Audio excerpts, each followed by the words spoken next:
We've got three fantastic speakers for you. The first of which is Gareth Addidle from the University of Bradford. We then will have Jan Braat from the City of Utrecht, who's the chair of C-MISE, and Myriam Cherti from the Centre on Migration Policy and Society at the University of Oxford. And then we will also have in person Sophie Klusevat from the London Metropolitan University, who will be talking about their lab project. So without further ado, we've got a lot to get through. Let's go over to Gareth. Thank you, everyone. Can everyone see the screens okay? Yeah? Yeah. Perfect. Apologies if there's any noise. I'm currently in spinal rehab, so I'm in a hospital at the moment, so delivering it from here. So apologies for that. I know I'll move a bit because I'm in my wheelchair. So my focus today, as you can see, is on the spheres of influence. And there are multiple things I think that impact or have a meaningful process towards what we mean by influencing policy. So my focus today is going to be very much alongside the themes of the conference. You know, our theme is place-based engagement, and the local case study, as you'll see in a moment, it's in Bradford. But I'm going to try and provide a lot of reflections and an understanding of the iterative processes of research which have an influence on what we mean by impact. Again, so that it ties back into this idea or the ideal of the conference, hope into action. So as you can see, I'm Dr. Gareth Addidle and I'm an associate professor at the University of Bradford. So I think I can click here. Yes. So a bit of an overview of what the project is. We're pretty much at the beginnings of the project. It's a 3.5-year project looking at the development and progress, therefore the impact of a new organisation, if you like, called the All Age Exploitation Hub. It's one of the new ones of its kind because it's bringing together child exploitation and adult exploitation together. And there's very few other examples in the UK how you have done this. So they're a hub, if you like.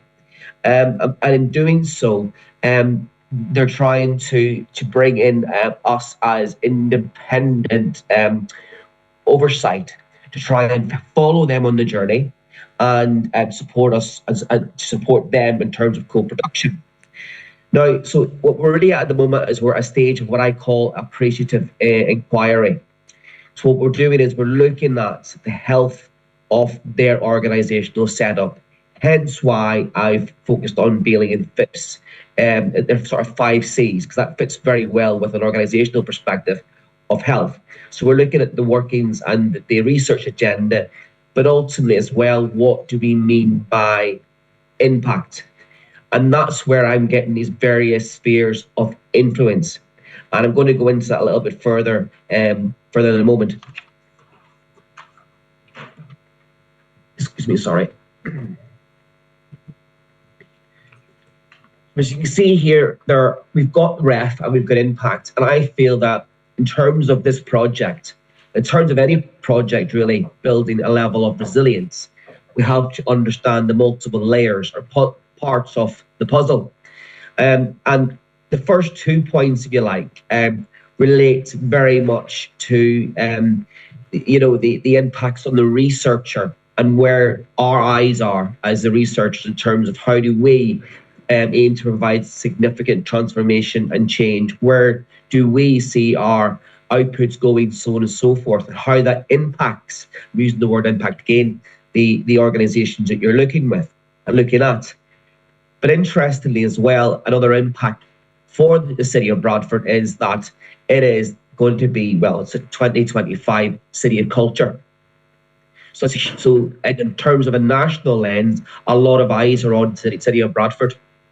Adding to that also, it's going to be one of the lexicons or the hubs for levelling up and the levelling up agenda. So for our European counterparts, it's about levelling up and sharing prosperity across the country, in theory.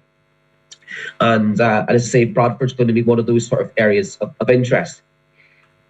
But my sort of focus is probably the latter 2 points, whereby we're looking a little bit more on, where does it present us, and where are we in terms of impact for the organisation. So the latter points for me is about building towards resilience, to make the research impactive, workable, and therefore healthy, in terms of how it's set out. But there's also a third issue that I found alongside developing this project is how it's ultimately funded.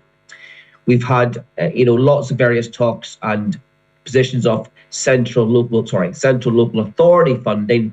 But then from a university perspective, they want to know if it's contractual, whether it's research or it's consultancy. And with that, you've got between 20 and 40% overheads.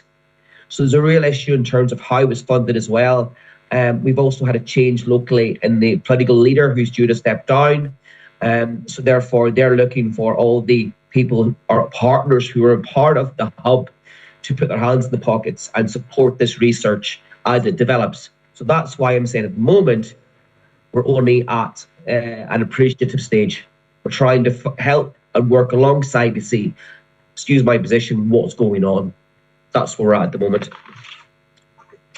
So with that, therefore, I think there's a number of things we need to take into consideration. And I think each of these sections are taken from Bailey and Phipps, but the extent to which an organisation is committed and the various strategies and aspects are there. I mean, and the points I've got below this there are a number of various points. There's a transition here. This is the first time that children's safeguarding and adult safeguarding have been not made, but are seen to be placed together to work. And that's in some respects a good way, because there's a number of children, depending on how they're measured in terms of age, who are lost in the system. So there's that age gap between sometimes 14 or sometimes 18, and 25 who get lost. So this was the transition of getting the two organisations, if you like, together, but also to trust each other. To trust each other, but also to trust the system. And the system itself with exploitation is a national referral mechanism, which we've got in the UK. And realistically speaking, it's not the best of risk assessments, if you like, to ensure that all those who are exploited in some way or other are actually dealt with and supported by the system that we've got. And of course, adding to that too, it's an issue of culture. And I'm finding this very early in this appreciative perspective, because there are so many contributors to the hub, whether it's the police secondees from the police, secondees from sport and recreation, secondees from regional local authorities, secondees from specialist units like the ROCU, which are regional organised crime units. They're all coming together as part of this one big hub under the direction of one operational manager. Then we've just found out as part of this is that it's now going to be moved away from the local authority and it's going to be under a trust. So that's why I'm saying how many cooks, and there's too many cooks here, and they don't want to necessarily spoil the broth. So as you can imagine at the moment, in terms of impact and reflexivity, it's still very, very much up in the air. But what we can't forget about, and we definitely see here, is there's a strong need for connectivity. I think that's clear, that there's a will, there's a desire, and there's a move to have everyone cohesive, therefore to build resilience and to have relationships. But if we go back to the Audit Commission way back in 1998 said, one of the hardest things ever to do was to make people work in partnership. And invariably, that's what we're trying to do here. And we are the independent, outsiders, if you like. But interestingly, as part of my research team, I've been quite selective in who we've got. So I've got myself, who's the principal investigator. I've also got some of my co-Is who are safeguarding and specialists themselves. I've got one who already works within the safeguarding arena, so they're what we call pracademic, and I've got another who's got an understanding of the processes. So I'm trying to understand that level of connectivity to have a level of clarity. But as it stands, the clarity that I'm finding from the organisational setup is that it's all upward looking and also outward looking. What I mean by that is it's all based upon Ofsted reports I'm not sure if you get the same sort of things in the Netherlands. But it's local reports who are there to measure your how good you are and how bad you are, and therefore, your league tables and so on and so forth against it. That's not, in my opinion, how impact should be presented or ultimately therefore understood. And with that also, I think that gives and presents a position of dispensability. Things can change, move politically if things are not looking like perhaps they should do. And that's not building resilience. That's just reactionary. And that's another reason why we've decided, through the support of the hub, to do this through a journey with them. 3.5 years takes us to the next cycle of Ofsted. So we just had an Ofsted, wasn't very good. So now we're going following them through this cycle, which again leads to these next 2 points. And again, we haven't really been here yet, but co-production has strong in terms of what we're trying to do, where they want us to align, what it is they find important, and what can we as a research team offer. But that can also be only if the level of competencies are there, which I said I've selected quite strongly. I think a really well qualified research team who are there to engage open access, not cut corners, but a lot of politics, local governance level. If people know some of my colleagues who are previously involved in those arenas, it's easier to get in. So therefore, we're getting past that sort of just the front door and getting through the doors, if you like. And ultimately, that's all there to increase his level of engagement and not to be at a superficial level. Because why? Why do we do it? Why do we want to build resilience? What's the importance of it? Given everything that I've mentioned up until this point, impact is not an easily achievable thing. It's not an easily definable thing. And it's something that is used or misconstrued or could be presented differently depending on what audiences that you're presenting it to. So from our perspective here, there's a number of things that I'm thinking about, where this appreciative inquiry is a rain check. Okay, right, guys, where are we? How can we move forward? And what do you think are the important things? So having this independent, review, if you like, or as I've called it, an appreciative inquiry, is an opportunity to have all the cards on the table. I am dealing continuously with what I call child's play, whereby I attend some of these meetings and we've got 59 attendees, far too many attendees to try and do something, the size of a hub that it is, far too many, again, cooks trying to deal with the broth.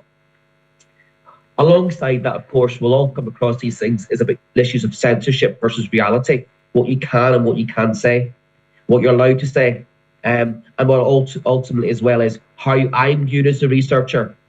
I'm viewed as an outsider, but some of my research team are viewed as outsiders, insiders, so they may get different information than I do as a PI, and therefore it's not how we meet in the middle. But again, how I'm hoping that to happen is through the realities of truly co-producing.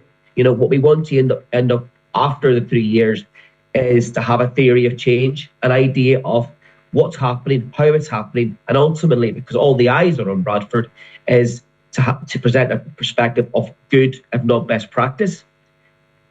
I guess. Why?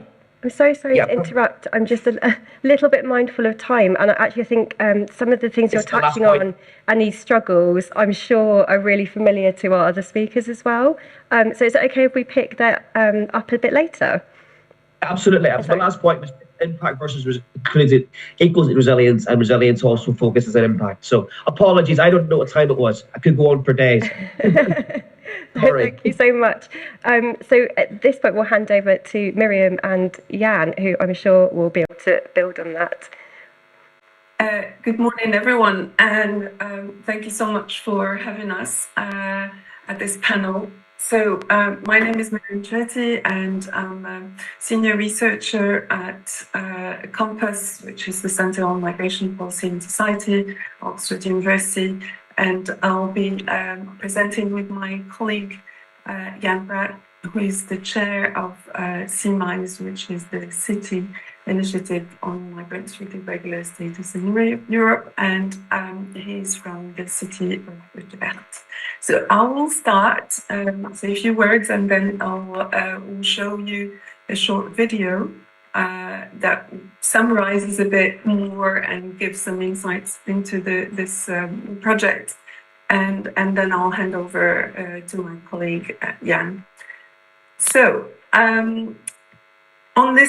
for this 10 minutes that we've got, we wanted to really share our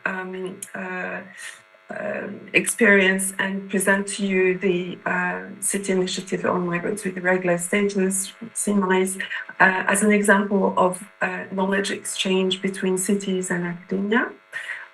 It's a program that's been running now for 5 years already. And next slide. Sorry. Yes. And it's been running for 5 years, and it's just entered its third phase. What's C-MISE? As I mentioned, it's a knowledge exchange program supporting European cities to share knowledge on practices and policies in response to the presence of irregular migrants in their territories. So it's facilitated by researchers from Compass, and it's chaired by my colleague Jan from the city of Utrecht. So far it's informed by an extensive research that's been carried out at Compass and before and during the project, and it's on national, regional and municipal policy and practice in this field. So there are several key areas that C-MISE has been focusing on, and we call them priority areas. So whether it's access to health or access to education or municipal ID cards or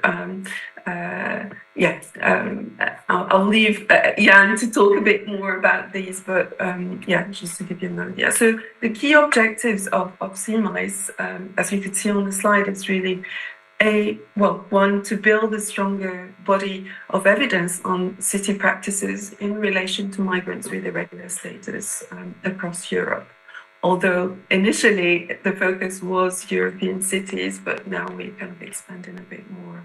And second, so share learning on policy and practices in relation to service provision to adults and children.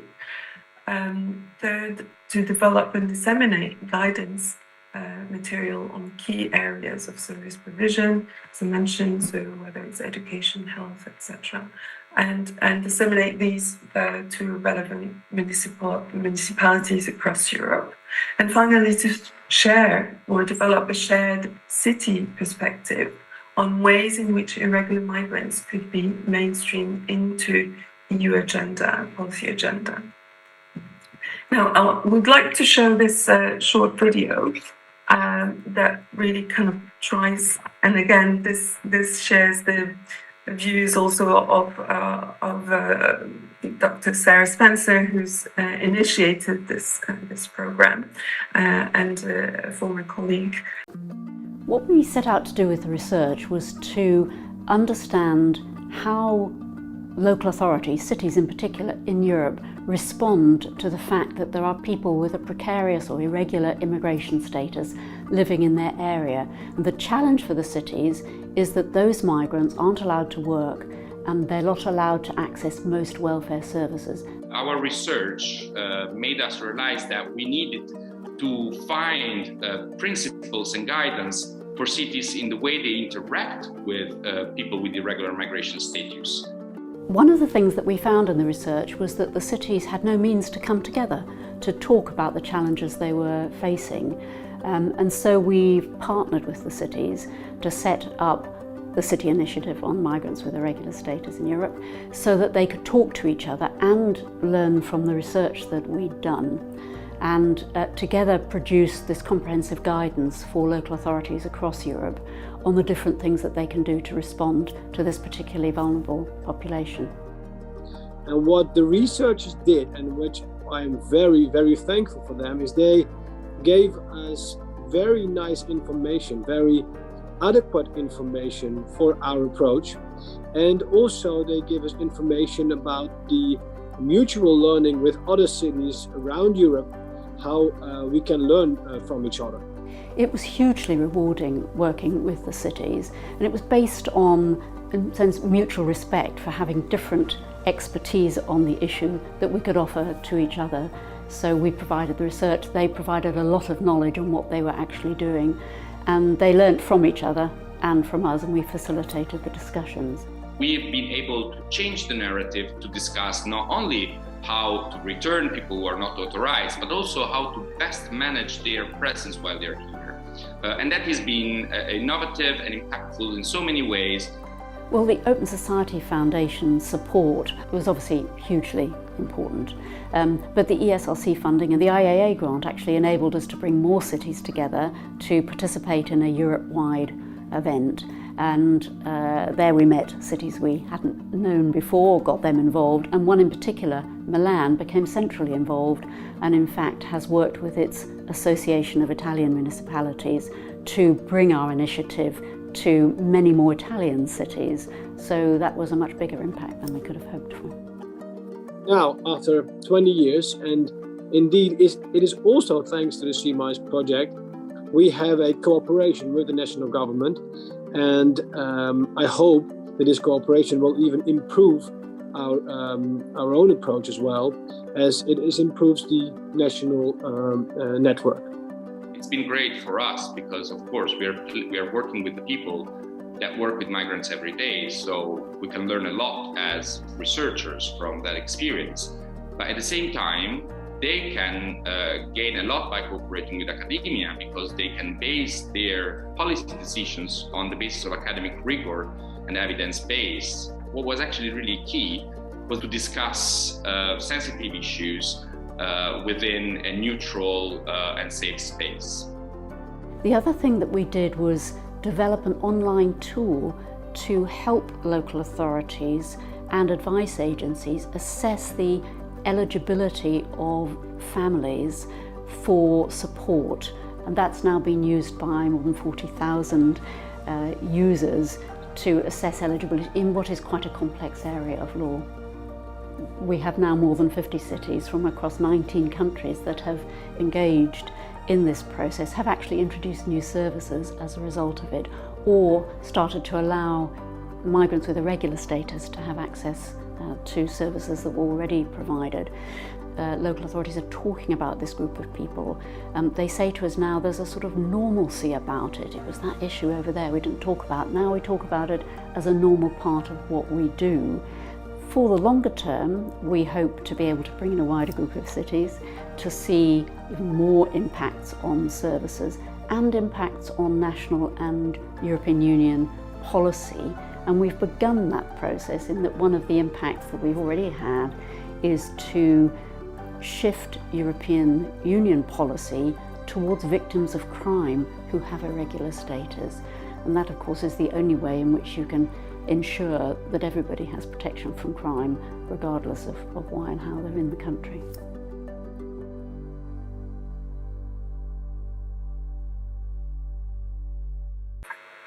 Great. So yes. So before I hand over to Jan, I just wanted to develop this to try and summarize really what C-MISE is about. And you know, as a model, it's basically an interface between research and practice, and working with both policy makers as well as politicians, and it's very much funded on kind of three principles, and the first one, I think it's Gareth mentioned this in his presentation, and it's really about kind of commitment, so highly committed participant cities.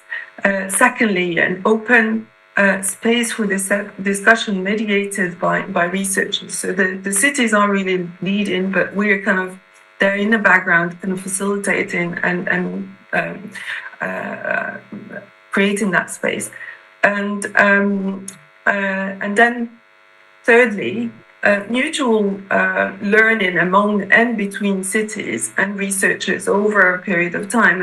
And in the video, Sarah mentioned something about, the city of Milan also kind of tapping into its national network of cities, and this is how this model of engagement between cities can continue beyond the funded phase of the project. And I'll hand over now to Jan, who is as I mentioned, the chair of C-MISE, and he can tell us a bit more about his experience since he's been involved from the inception, and also from his perspective of the city of Utrecht. Thanks. Thanks, Myriam. And just to say, we've got 5 minutes before we need to hand over. Yeah, I will keep it short, no problem. First, I want to say we started with 11 cities in 10 countries, and now we have a network of 59 cities. So it's really growing, and that helps a lot to gain all the information from cities and combine it with the research and of the Compass Institute of Oxford University. In the video, there was also mentioned, for example, the impact on EU policy for the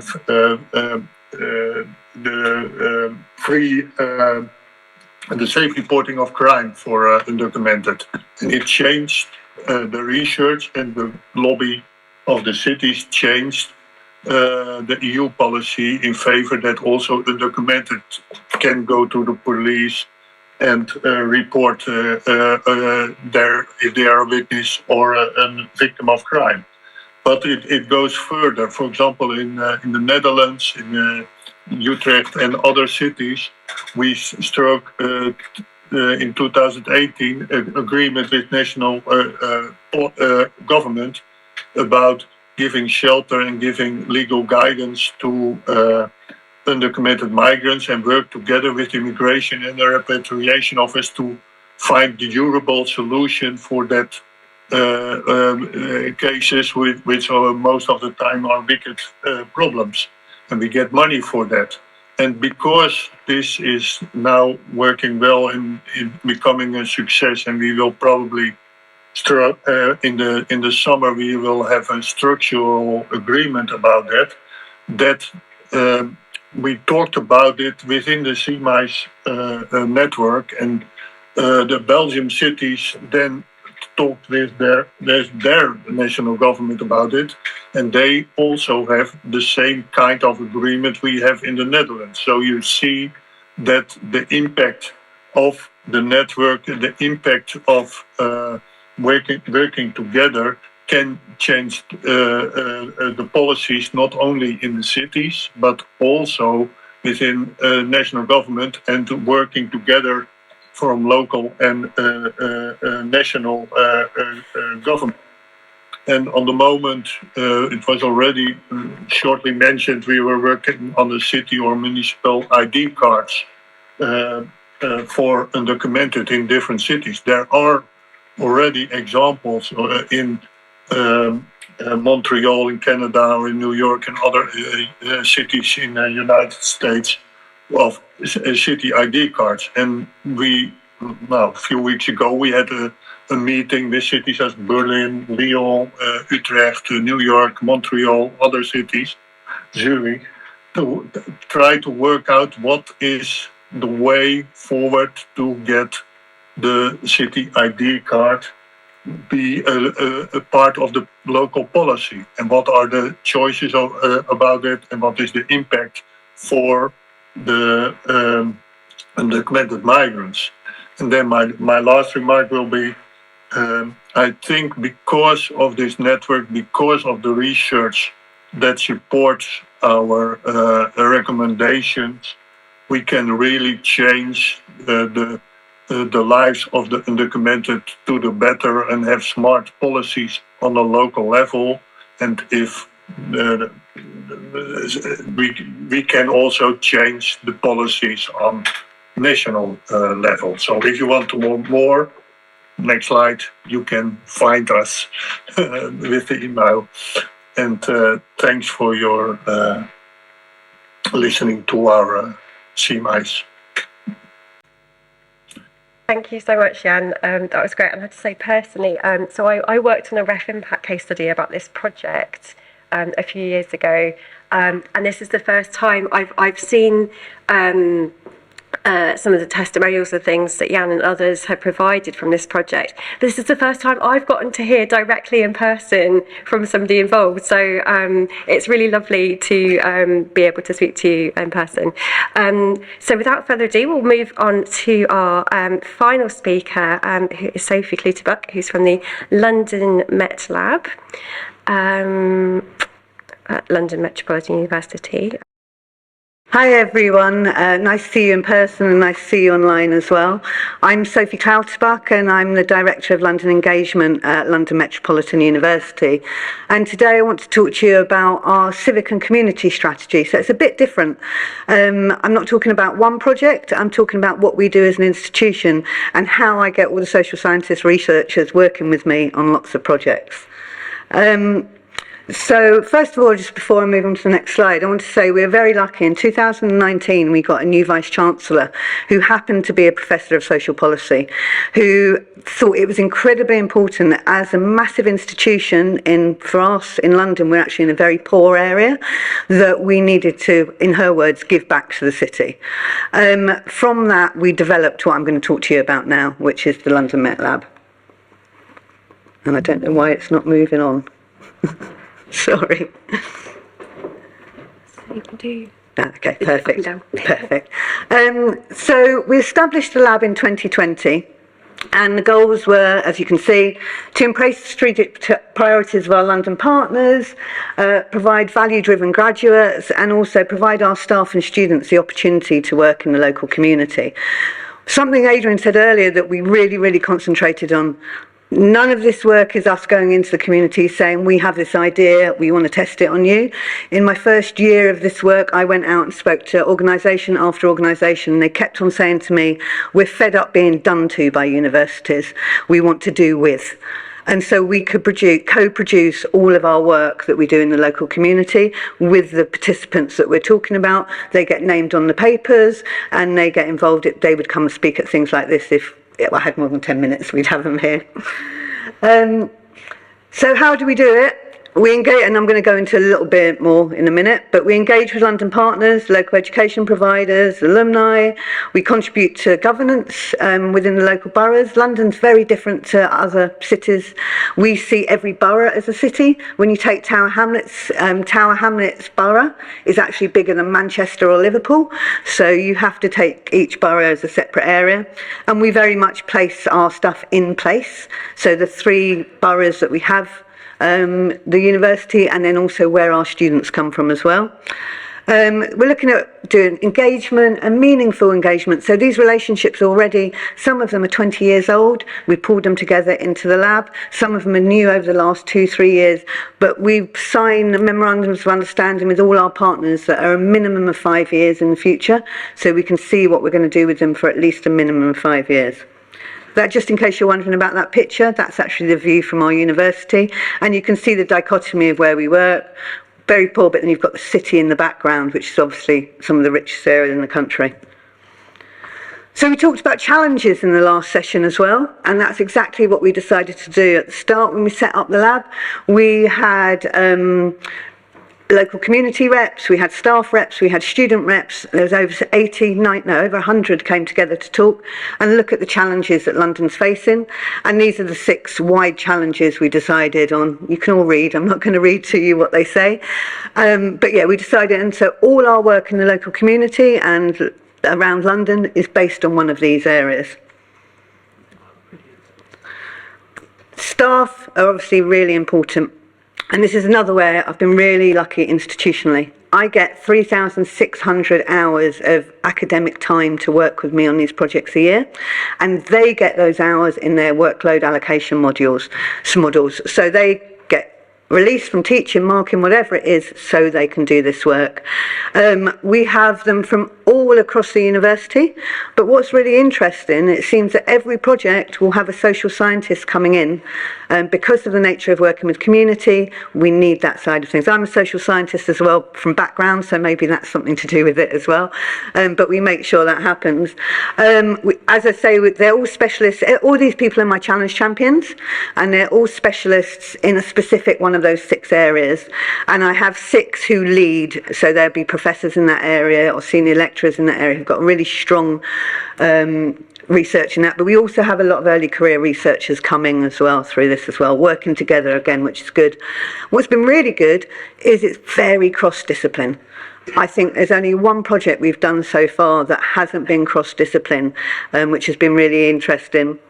I'll talk about it in a minute more, but we have an Empowering London module, which is for all level 5 and 6 students, and again, people in these pictures, the specialists, they teach it. So we've actually got 14 academics teaching the module, so they learn from the specialists in the particular area.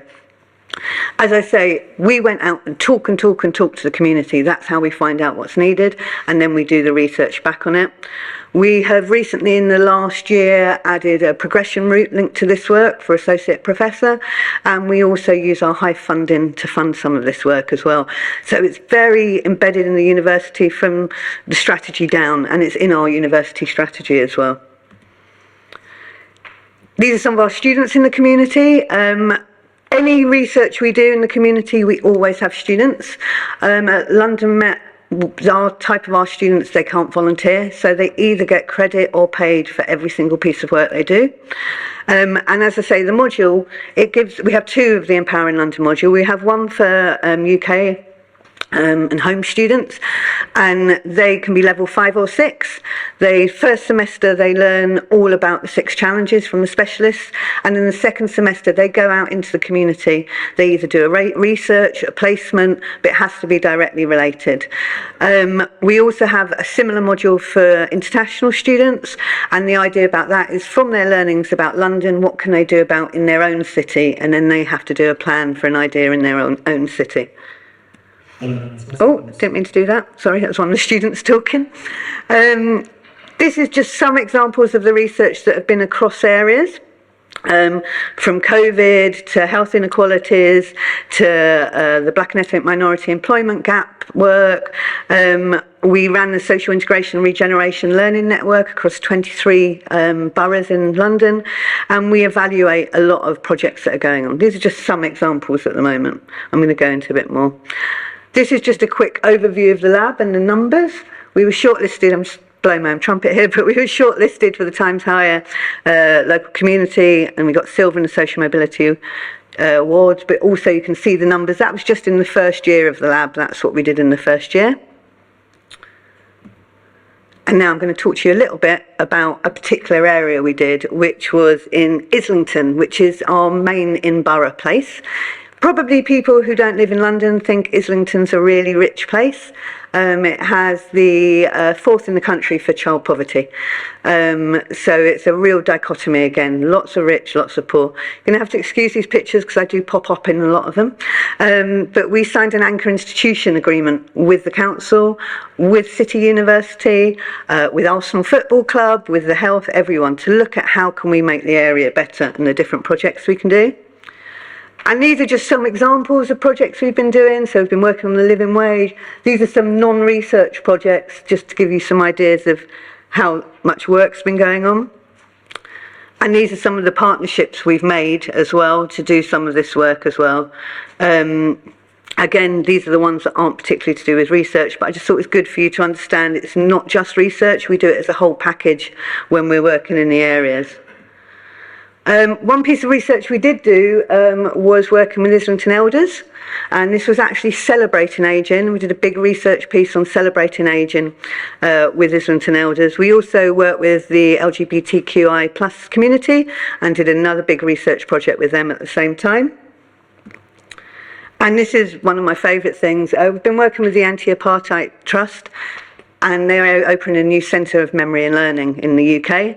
Our students designed their new logo. They drew all these pictures, and then we've got a PhD student there. We're also doing research with them at the moment, and we've got this plan for the next 5 years, which is crazy. I was hoping to have these pictures up because I think they're at the conference, but unfortunately I couldn't get them here in time. But I think they really speak to, and this is a really good way for students to learn in a different way that they're then putting into their research afterwards. You saw all my challenge champions. They all started talking to their colleagues, and some of these people aren't challenge champions, but approached me because they wanted to start doing the work. And we have programs, these are all doing research in just Islington, so that many just for Islington, all different research projects. We've got some people looking at, we have a massive housing estate in Islington called the Andover Estate, and we're doing a big oral listening project and research project with them. We look at, we're doing some work with parents on crime in the area, parent power, and how we do that and research on that. Immigration, the employment gap in Islington, disability and black and ethnic minority. I could go on because we've got 29 projects going on just in Islington. And as I say, we work across more than one borough. So this is a list of all of the research we've got going on in Islington. I won't go into it, but what I really want to talk about, one of the things, and they were our social scientists, they were our sociologists and our social work and a couple of others. They've been doing a big piece of research with Islington called Let's Talk Islington.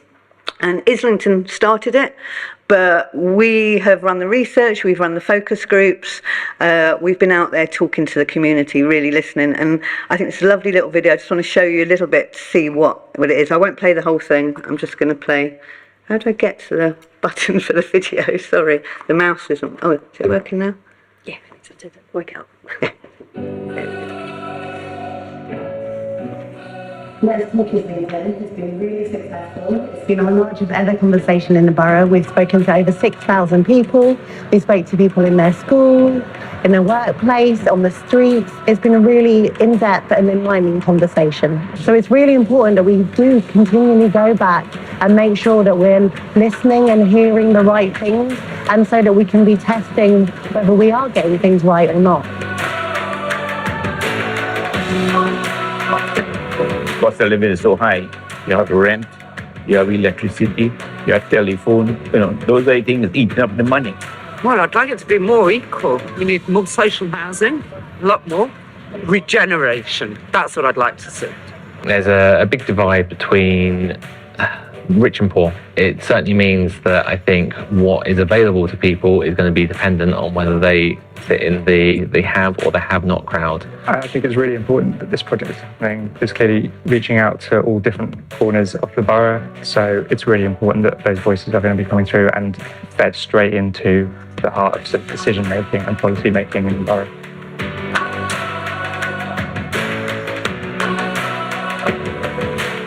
So we're a task force working within Islington from all different sectors, coming together to try and make Islington a more equal place. What we're trying to do is help to close some of those gaps in a good way for people, help to lift up people where needed, to kind of bring down some barriers. In this time, what kind of place would you like Islington to be? Equal. Fair. Let's face it, there's three answers. More beautiful, more public spaces. First time visiting this new square since it's been done up. I think that really enhances people's experience of living in the borough, because a lot of people would cramped in little flats. Keep the local parks, some lovely little park spaces for kids. I like sort of like the market here. Yeah. It's again like getting the community involved together.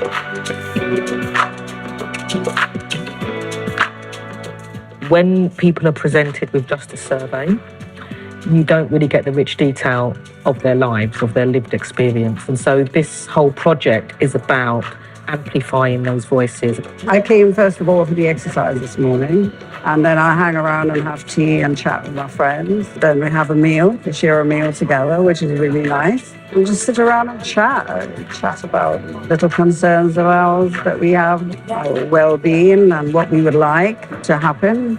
Yeah, it's lovely. I love coming here. can stop it there just because it gives you a good idea. And what you'll see is that my academic who's doing some of the work, she's not just, she's there, she's chatting to them, she's at those coffee mornings, getting to know them before they even do the research. And I think that is probably the biggest takeaway from this work, is getting to know the community before you're researching. I had one community partner who, when I went to speak to them, they said, we used to have 19 universities working with us, we will only have you now. And I said, why? And they said, because we felt like we were researched and all the work was taken away and we never got back. So I think that's a really important takeaway as well. Thank you.